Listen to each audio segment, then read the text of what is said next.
మెజారిటీతోని మనం కూడా గెలిపించాలి.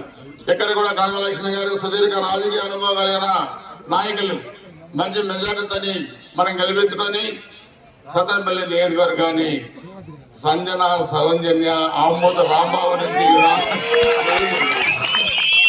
ఈ నియోజకవర్గాన్ని బయట పడేయాలి. ఇప్పుడే చెప్పాను, అది నీటి పారుదల కాదు నోటి పారుదల అని. చాలా పెద్ద పెద్ద మాటలు మాట్లాడతారు మన నాయకుల గురించి.